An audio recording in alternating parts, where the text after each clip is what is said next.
Welcome back to Sun, Sand, and Soul. Josh Tomey and David Haber. Awesome interview with the commish. Vicki is a very impressive lady. She is, and such commitment to her constituents. I mean, you can see, literally see it. She's sitting next to me. See in her eyes the energy and a care. And that's not easy work. And having heard the story of that transition from being representative into being, commissioner is like, it's not that she took a step down. In fact, I think in a lot of ways, she actually sort of elevated the importance of her individual work. But now in a context that she doesn't have some of the same advantages, I was really fascinated to hear how, at the county level, they can't have all those sidebar conversations. That Sunshine, requires them to do that all out in the open and saying, man, that's got to be a battle all the time. I loved her reference to Game of Thrones. Oh, right. Shout out to my wife, Lisa, and my daughter, Kelsey, Game of Thrones champions. But I'm telling you, these 13 fiefdoms, boy, that's got to be hard to navigate, especially on major issues like housing, transportation. Well, and when you've got a concept, it's like you're showing up and surprise. Yeah, surprise, I want to change. Here's everything. My new take on this. And being like, and everybody's got to, in my opinion, they'd have to freak out and say, oh, table that. Right. I mean, look, I've been to county commission meetings, as I know you have, and it's and now it makes more sense to me thinking about that. I mean, and maybe I even knew it at some level, but with that level of clarity now and saying, this is why some of that stuff must move so slowly, because you're getting it. The curtain's getting pulled back every time you sit back down in session. You get shocked with it because you didn't have any preview and you didn't have any interaction. You didn't have any communication. It's got to be hard to pass any legislation under those scenarios. That seems like something that would just be sensible to be. I mean, listen, I get the Sunshine They should reevaluate that. But to be able to say, listen, we need to be able to have, we need to be able to have sidebar conversations, because otherwise, nothing's going to get done. It's always, and especially the speed. I mean, you think about the speed with which things are happening in the community. And you have a commission that can't possibly keep pace with it. So when she was saying things like, the 65,000 unit deficit, 80,000 unit deficit, it's going to go to 100,000. And part of that is because there's no way for you to keep pace with that. I mean, you can't make a decision in a session or even in a year that's going to make 15,000 units. They've got to do public-private partnerships. They've got to lease land for 99 years. They've got to incentivize developers. And they've got to do workforce housing, and whether it's like the Heroes Housing of Mayor Weinberg in Aventura, or whether it's the Live Local, they've got to really prioritize this. I know Mayor Levine Cava was on our show. She talked about the importance of it.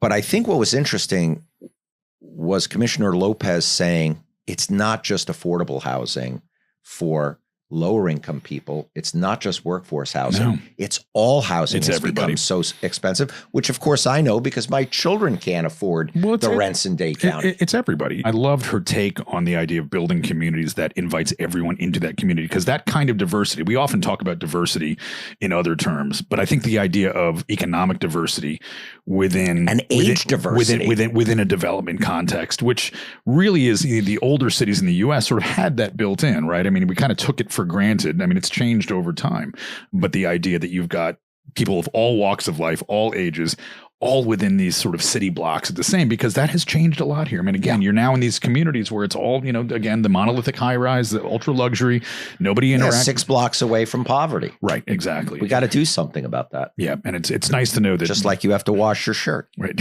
And I'm going to take abuse from that from I'm going to wear this every episode for the rest of the Well, then I'm moving over here. I'm not sitting near you. Well, it's great to hear what Commissioner Lopez is doing, and it's going to be very interesting to watch as that unfolds. And I want to know how her colleagues are going to respond to the Game of Thrones 13 fiefdoms, and it's very hard to get things done. I wonder whether they're going to then take her up on the opportunity to change how they do business. Yeah, it will be fascinating to see that. And I think it's important that they analyze it. Yep. If not now, when? Right. I mean, again, it's already moving so quickly. We're already behind. Yeah, another billionaire left California. Right. At this point, we just got to play catch up.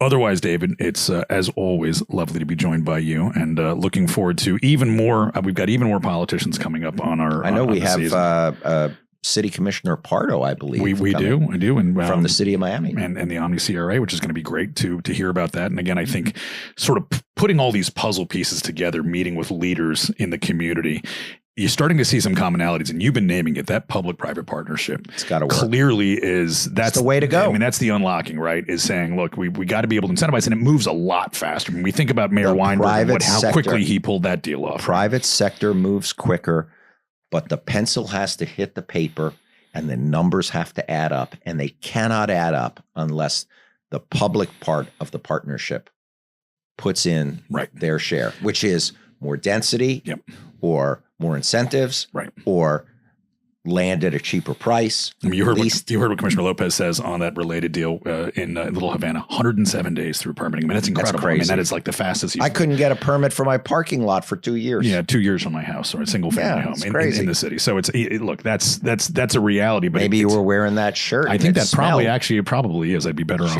off listening otherwise. Appreciate Commissioner Lopez. Appreciate you as always, partner, and looking forward to seeing you on the next episode. And by the way, people, you can comment on how great his radio and TV voice is, because I have to admit, this guy's got the voice. It's all about that depth. It's all about interacting with the microphone. Okay.